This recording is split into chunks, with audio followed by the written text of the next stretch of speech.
Hi students, मैं सोनिया विद्या गुरु से current affairs का नया सेशन देखने वाले हैं आप। नया सेशन ये अप्रैल 2023 का करंट अफेयर्स का सेशन है। ये पार्ट 2 है जो अब अपलोड होगा। तो ये सेशन जो मैं रिकॉर्ड कर रही हूँ ये हिंदी मीडियम में आप देख पा रहे हो। अगर आप इंग्लिश का सेशन देखने आए थे, that complete English medium session is also there in the playlist, you can go and check that out. अगर आपको सेशन समझ में आता है, जो कि मैं ट्राई करूंगी आ जाए, मैं बहुत मेहनत करके इंपॉर्टेंट क्वेश्चंस आपके लिए लाती हूँ। आपसे एक लाइक की उम्मीद मैं ज़रूर करती हूँ कि आप लाइक का बटन ज़रूर दबाएंगे। तो लाइक करिएगा पूरे वीडियो को देखने के बाद, शेयर करिए अपने फ्रेंड्स के साथ, और चैनल को सब्सक्राइब नहीं किया है तो ज़रूर करिए। बेल आइकॉन प्रेस करना मत भूलिएगा, क्योंकि नोटिफिकेशंस बेल आइकॉन प्रेस करने से ही आएंगे। इसी से आपको पता चलेगा जब नया वीडियो डलेगा और आप देख पाएंगे। एग्जाम क्लियर करने में हम आपकी पूरी मदद करेंगे। आप वीडियो एंड तक देखिए, कोई भी क्वेश्चन मिस मत करिएगा। पहले क्वेश्चन पे आ जाते हैं, जल्दी से देखिए ज़रा। हम टॉपिक वाइज करंट अफेयर्स पढ़ते हैं, ठीक है। तो टॉपिक वाइज करंट अफेयर्स में अपॉइंटमेंट्स जो होता है वो थोड़ा सा इंपॉर्टेंट सेगमेंट होता है, जिसके वजह से उसको पहले नंबर पे रख दिया जाता है। तो पहला नंबर अगर मैं बात करूं तो यहाँ पर हम ब्रिक्स से स्टार्ट करने वाले हैं। तो अगर आप ना जानते हो ब्रिक्स, तो Brazil, Russia, India, China, South Africa, BRICS वो। तो ब्रिक्स का न्यू डेवलपमेंट बैंक, ऐसा ही बोला जाता है, ब्रिक्स न्यू डेवलपमेंट बैंक। तो उसके अंदर नहीं कोई जाता है, क्योंकि सबको पता होता है ब्रिक्स क्या है। तो ब्रिक्स न्यू डेवलपमेंट बैंक यहाँ पर बात हो रही है, और उसके प्रेसिडेंट की बात हो रही है। तो ब्रिक्स के न्यू डेवलपमेंट बैंक का प्रेसिडेंट डिल्मा रूसेफ जो ब्राज़ील की है, आप देख पा रहे हैं। तो मैंने आपको क्या बताया, ब्रिक्स न्यू डेवलपमेंट बैंक के नए प्रेसिडेंट डिल्मा रूसेफ जो ब्राज़ील की हैं। नेक्स्ट क्वेश्चन में देखिए, हम पढ़ रहे हैं Miguel Diaz Canel, reappointed president of Cuba.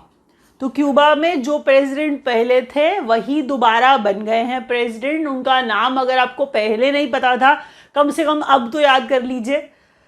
Miguel Diaz Canel, reappointed president of Cuba. Next question में देखिए, new CEO and MD of TCS. ऐसे क्वेश्चन भी अब पूछ लिए जाते हैं, तो इसलिए आपको ये भी याद करना पड़ेगा कि टीसीएस के नए एमडी सीईओ कौन, के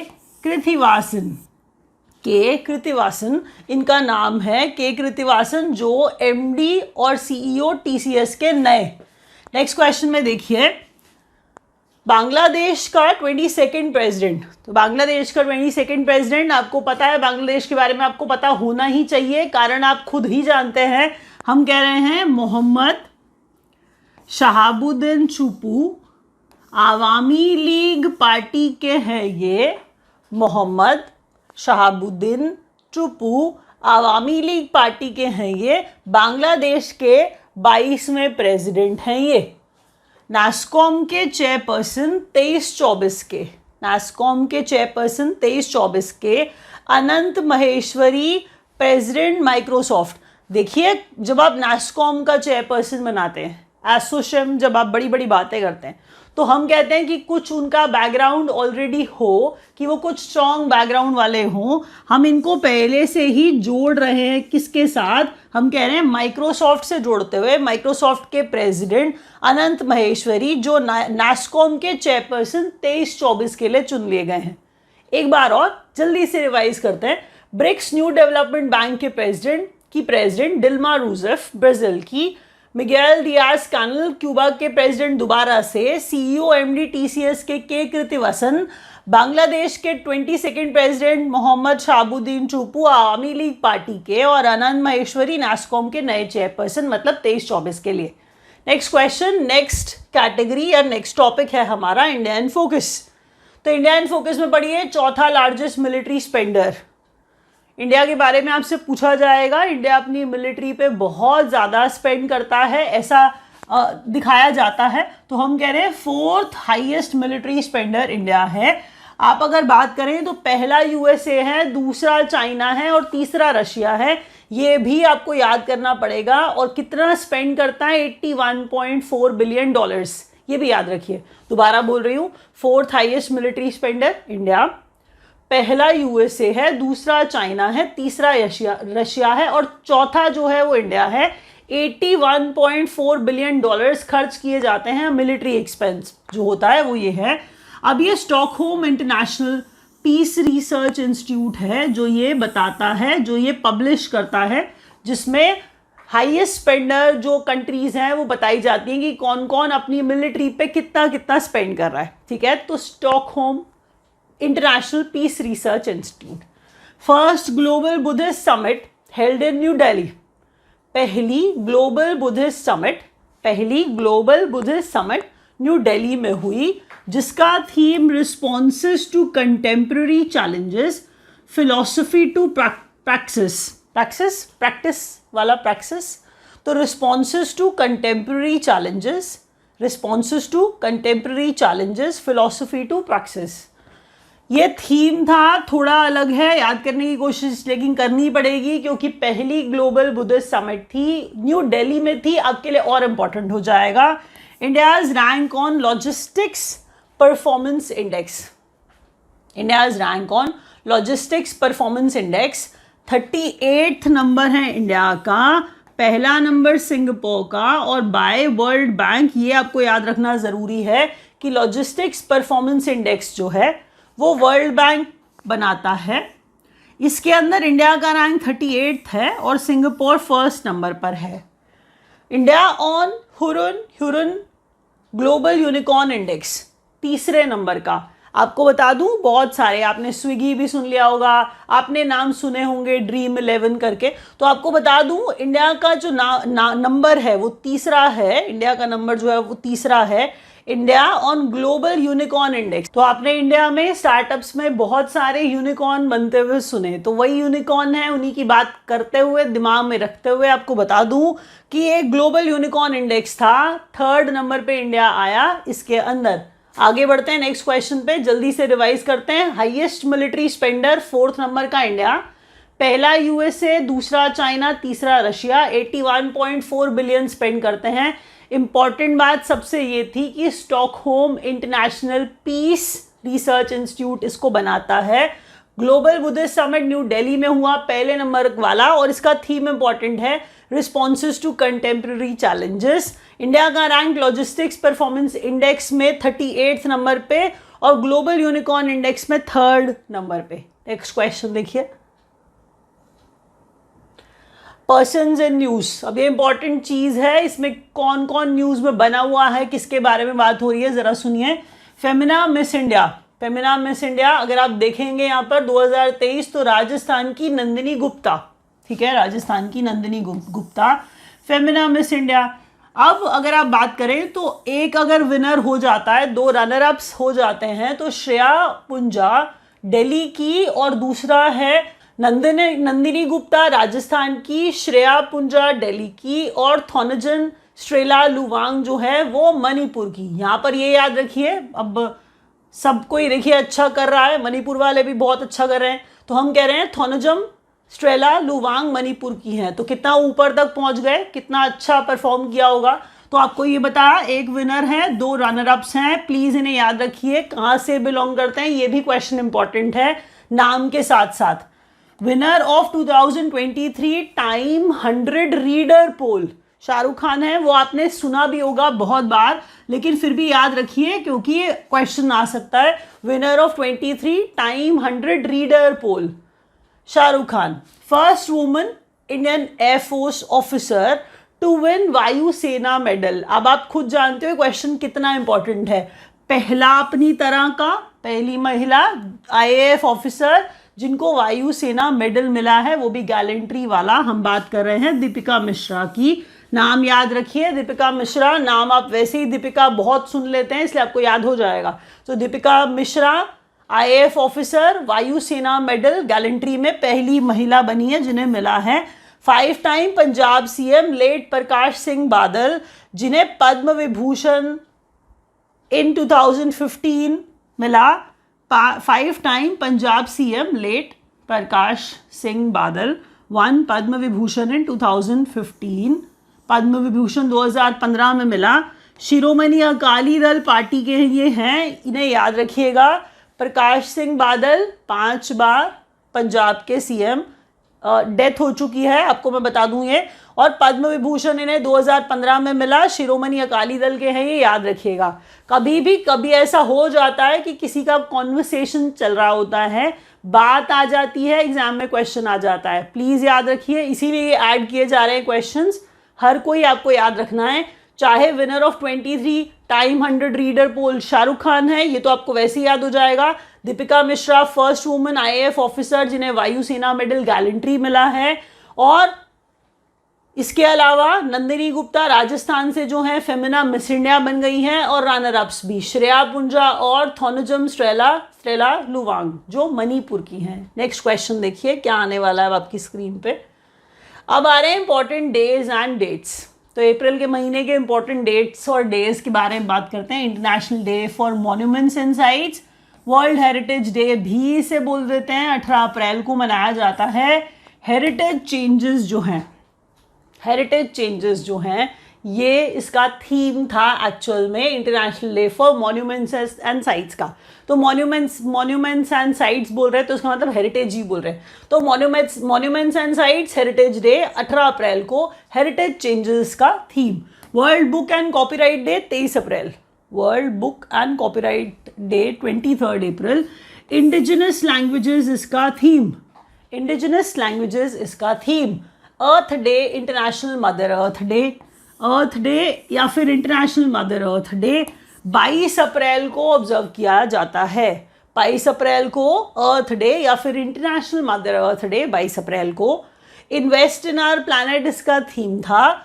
वर्ल्ड होम्योपैथी डे 10 अप्रैल को, और 5 अप्रैल को national maritime day.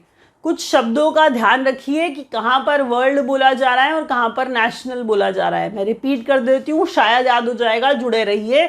International day for monuments and sites, monuments बोला जा रहा है तो हेरिटेज डे भी अपने आप बना लीजिए उसे। 18 अप्रैल को मनाते हैं और इनफैक्ट उसके थीम में भी हेरिटेज आ रहा है, हेरिटेज चेंजेस इसका थीम है। बुक एंड कॉपीराइट डे 23 अप्रैल को, ये वर्ल्ड है, और इंडिजिनस लैंग्वेजेस मतलब अपने देश की इंडिजिनस लोकल लैंग्वेजेस की बात हो रही है। World book and copyright Day में ये थीम रखा गया। अर्थ डे या इंटरनेशनल मदर अर्थ डे 22 अप्रैल को, जिसके अंदर invest in our planet theme था। 10 अप्रैल को होम्योपैथी डे वर्ल्ड वाला, और नेशनल मैरीटाइम डे वो सी वाला मैरीटाइम, तो नेशनल मैरीटाइम डे 5 अप्रैल को ऑब्जर्व किया जाता है। वीडियो देख रहे हैं, पसंद आ रहा है, प्लीज़ लाइक का बटन अभी तक दबा दीजिए। मैं उम्मीद कर रही हूँ आप अभी तक दबा चुके होंगे। अगर आपको ज्वाइन करना है, नीचे नंबर्स दिए गए हैं, हम लोग अपनी तरफ से पूरी कोशिश करेंगे आपको अच्छे से अच्छा पढ़ाने की। आप जो भी एग्जाम दे रहे हैं हम उसमें हेल्प आपकी कर पाएंगे और एग्जैक्ट वही क्वेश्चन देने की कोशिश करेंगे जो आपके एग्जाम में सीधा आ जाएं। तो नंबर्स नीचे दिए गए हैं, कॉल कर लीजिए, ज्वाइन कर लीजिए। ऐसा बाइलिंगुअल बैच भी मिलेगा जैसे मैं अभी आपको पढ़ा रही हूँ, कंप्लीट इंग्लिश मीडियम बैच भी आपको मिलेगा। नेक्स्ट क्वेश्चन पे चलते हैं। नेक्स्ट टॉपिक क्या है देखिए, नेक्स्ट टॉपिक है प्रोजेक्ट्स एंड इनॉग्रेशंस। तो प्रोजेक्ट्स एंड इनॉग्रेशन में India's first digital science park, India's first digital science park. अब इंडिया का पहला डिजिटल साइंस पार्क कहाँ पर बनाने की बात, कहाँ बन रहा है, हम कह रहे हैं तिरुवनंतपुरम केरला। ठीक है, कहाँ, कमिंग अप तिरुवनंतपुरम केरला में। India's first water metro Kochi water metro, India's first water metro Kochi water metro. अगर आप बात करें NSIL, ठीक है, तो ये अगर आपको याद हो तो कमर्शियल विंग इसरो का NSIL, ठीक है। तो अगर आप याद कर पा रहे हो NSIL कमर्शियल विंग इसरो का, तो कमर्शियली क्या कर रहे हैं, क्या कैसा कमर्शियल प्लानिंग चल रहा है। लॉन्च किया है polar satellite launch vehicle C-55 से, ठीक है। अब इसको टेलियोस या टेलियोस पढ़ लीजिए आप, टेलियोस 2 हम कह रहे हैं एक्चुअल में फॉर सिंगापुर सैटेलाइट्स, सिंगापुर की सैटेलाइट्स है, इसके लिए PSLV C-55 से हमने टेलियोस 2 और ल्यूमिलाइट 4 ये सैटेलाइट्स हैं, हम कह रहे हैं जिन्हें छोड़ा गया है। दोबारा सुनिए, NSIL कमर्शियल आर्म है इसरो का, लॉन्च किया PSLV C-55 से, किसको, सिंगापुर की सैटेलाइट्स टेलियोस 2 और ल्यूमिलाइट 4 को। मिशन कहाँ से, अगर मैं बात करूँ, ये सतीश धवन स्पेस सेंटर है श्रीहरिकोटा, तो Satish Dhawan space centre Sriharikota. Mission has POEM 2। अब पोम 2 में ये पोम वो वाली नहीं है जो आप पोम पढ़ते हैं, जिसको आप पोएम कहते हैं, तो वो पोम ये है एक्चुअल में PSLV orbital experimental module, PSLV orbital experimental module 2। तो ये बताया जा रहा है कि mission has POM-2, PSLV orbital experimental module, ये आपको बताया जा रहा है, इंफॉर्मेशन दी जा रही है NSIL के बारे में।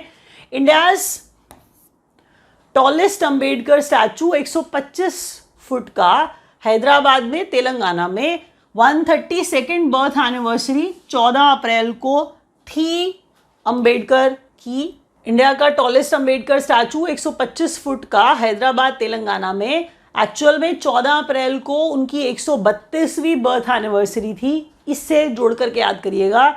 डिज़ाइनर इसके Ram V Sutar and Anil Sutar. Please याद रखिए। क्वेश्चन दोबारा देखिए। इंडिया का पहला डिजिटल साइंस पार्क कहाँ पर? तिरुवनंतपुरम केरला में। कोची वाटर मेट्रो इंडिया की पहली वाटर मेट्रो। फिर PSLV C55 से टीलियोस 2 और लूमिलाइट 4 सिंगापुर के सैटेलाइट्स हैं। सतीश धवन स्पेस सेंटर श्रीहरिकोटा से। मिशन POM-2 NSIL ने लॉन्च किया है इसरो का, जो कि कमर्शियल आर्म है। इंडिया का टॉलेस्ट अंबेडकर स्टैचू 125 फुट का तेलंगाना हैदराबाद में 132वीं बर्थ एनिवर्सरी थी 14 अप्रैल को। और रामवी सूतर और अनिल सूतर हैं जो इसके पीछे, मतलब इसके डिज़ाइनर हैं। स्टैचू की बात हम कर रहे हैं। अगले क्वेश्चन में देखिए ज़रा। स्पोर्ट्स न्यूज़ का टाइटल है, आप ज़रा देखिए स्पोर्ट्स न्यूज़ में क्या आ रहा है। ATK मोहन बागान। तो मोहन बागान सुनते ही आपको ये समझ में आ गया होगा कि हम फुटबॉल की बात करने लगे। तो यहाँ पर मोहन बागान ने जीत लिया है, टीम है, और हम कह रहे हैं बेंगलुरु FC को हराया है। आपने बहुत सारे मीम्स देख लिए होंगे इंटरनेट पे, जिसमें बेंगलुरु FC नहीं जीतने वाला है के लिए कुछ भी मीम्स बना दिए उन्होंने। तो इससे शायद याद हो जाएगा आपको कि ये रनर अप रहा, इतना अच्छा खेला कि रनर अप बना। वो चीज़ को थोड़ा मेरे को लगता है कि अप्रिशिएट करिए। तो हम कह रहे हैं ATK मोहन बागान हीरो इंडियन सुपर लीग जीता बेंगलुरु FC को हरा के। दोबारा सुन लीजिए, मोहन बागान ने बेंगलुरु FC को हराया है। हीरो स्पॉन्सर हुआ इसका मतलब, इसीलिए हीरो इंडियन सुपर लीग जो है। India win tri nation international football tournament, tri nation football tournament 2023 किसको हराया है? किर्गिज रिपब्लिक को हराया है। इम्फाल में ये हो रहा था, इंडिया ने जीता है इसे। दोबारा सुनिए, ट्राई नेशन इंडिया ने जीत लिया, फुटबॉल टूर्नामेंट हो रहा है। इंटरनेशनल फुटबॉल टूर्नामेंट इसलिए कहा क्योंकि 3 नेशन था वो। इंडिया ने जीता है, किर्गिज रिपब्लिक को हरा के जीत लिया है। और ये हो कहाँ रहा था? इम्फाल में हो रहा था। अब विजडन क्रिकेट अवार्ड्स इंपॉर्टेंट है। T20 cricketer of the year Surya Kumar Yadav. T20 cricketer of the year Surya Kumar Yadav. हम कह रहे हैं ये विजडन क्रिकेटर अवार्ड्स की बात हो रही है, लेकिन अच्छी बात यहाँ पर अलग आपको जो मिलने वाली है वो ये है कि women's cricketer of the year में हरमनप्रीत कौर जो है ये पहली इंडियन महिला बन गई हैं जिन्हें वुमेन्स क्रिकेटर में विजडन क्रिकेटर अवार्ड मिला है। दोबारा सुनिए, विजडन क्रिकेटर अवार्ड जो है, क्रिकेट अवार्ड्स दिए जा रहे हैं, जिसमें सूर्य कुमार यादव जो है T20 cricketer of the year बने। उसके बाद हम कह रहे हैं हरमनप्रीत कौर जो है वो पहली इंडियन महिला बन गई हैं जो women's cricketer of the year बनी। तो ये इसलिए क्वेश्चन और ज़्यादा इंपॉर्टेंट हो जाएगा। India win both men and women titles of Asian kho kho championship, चौथा एडिशन तामुलपुर असम में। दोबारा से सुन लीजिए, इंडिया ने both men and women titles जीत लिए एशियन खो खो चैम्पियनशिप के। तो एशियन खो खो चैम्पियनशिप हो रही थी, चौथा एडिशन हो रहा था, चल रहा था, चौथी बार हो रहा था, तामुलपुर असम में हो रहा था। और हम कह रहे हैं इसमें इंडिया ने मेन और वुमेन टाइटल्स जीत लिए एशियन खो खो चैंपियनशिप के। प्लीज़ याद रखिए, एक बार रिपीट जल्दी से। बेंगलुरु FC हार गया, मोहन बागान जीत गया, हीरो इंडियन सुपर लीग की बात हो रही थी। इंडिया ने tri nation international football tournament में इम्फाल में जो हो रहा था किर्गिज रिपब्लिक को हराया। विजडन क्रिकेटर अवार्ड में T20 cricketer of the year Surya Kumar Yadav और हरमनप्रीत कौर जो हैं पहली इंडियन वुमेन बनी है जो women's cricketer of the year रही विजडन क्रिकेट अवार्ड में। India win both men and women titles, कहाँ पे? एशियन खो खो चैंपियनशिप में, जो चौथी बार हो रही थी, जो तामुलपुर असम में हो रही थी। नेक्स्ट क्वेश्चन देखिए। अब वो बच्चे जो बैंकिंग की तैयारी नहीं कर रहे हैं वो थोड़ा सा ब्रेक ले सकते हैं। मैं इसके बाद वैसे भी ये लास्ट पेज होगा लगभग, मैं रैप अप कर दूंगी।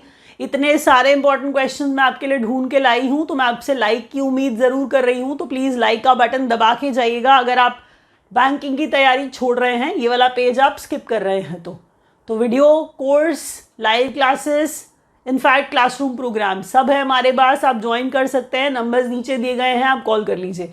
अब वो बच्चे जो बैंकिंग का एग्जाम भी देंगे, ध्यान से जुड़ जाइए, एक एक क्वेश्चन देखिए।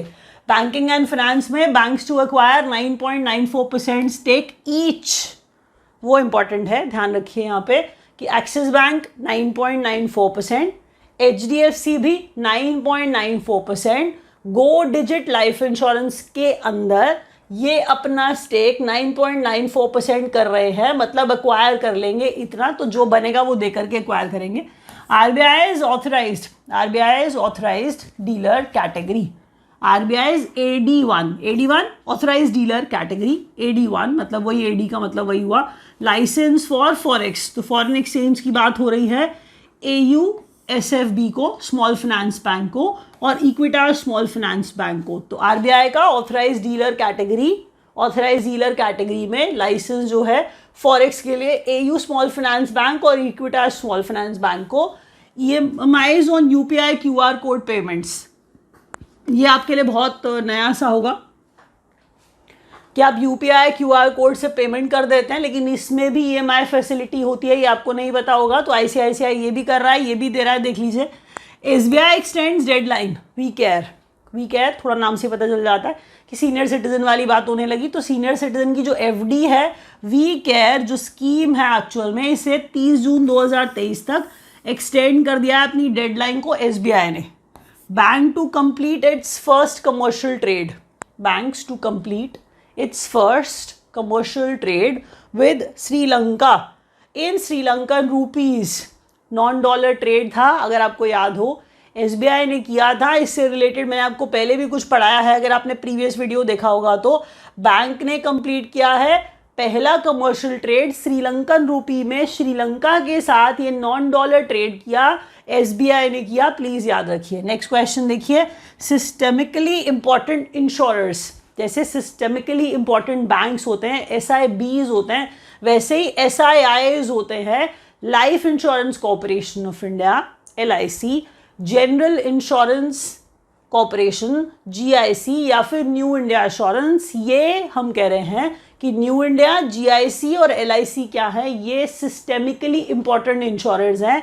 अगर आप ना जानते हो तो आपको एक बात याद आएगी बैंक्स के केस में, टू बिग टू फेल वाली, कि अगर ICICI, HDFC और SBI की बात हो कि इकोनॉमी अफोर्ड नहीं कर सकती है इनका फेल होना, ये इतने बड़े हैं, उससे रिलेट करिए सिस्टेमिकली इंपॉर्टेंट इंश्योरेंस को भी। तो बैंक एक्वायर कर रहे हैं एक्सिस बैंक और HDFC go digit life insurance का 9.94% ईच। RBI का authorise dealer category AD1 licence जो है फॉरेक्स में AU स्मॉल फाइनेंस बैंक और इक्विटास स्मॉल फाइनेंस बैंक को। UPI QR कोड पेमेंट पे ICICI इसमें भी EMI देगा 30 जून 2023 तक। We care senior citizen FD का टाइम बढ़ाया है SBI ने। बैंक जो है वो कंप्लीट करेगा फर्स्ट कमर्शियल ट्रेड श्रीलंकन रूपी में SBI, श्रीलंका के साथ ही। Systemically important insurance LIC, GIC and new India. अब मैं आपको बता दूं, यहाँ पर मैं रैप अप कर रही हूँ। आपको वीडियो अच्छा लगा होगा तो आप लाइक दबा देना, अगर नहीं अच्छा लगा है, कुछ इंप्रूवमेंट्स आते हैं तो आप कमेंट करके भी बता सकते हैं। अगर आप दोबारा देखना चाहते हैं कि आपको शायद इससे समझ में आ जाए, वो कर लीजिए। इंग्लिश मीडियम का सेशन भी है, आप लैंग्वेज कंसर्न है तो कंप्लीट इंग्लिश मीडियम सेशन देख लीजिए। Thank you so much for watching.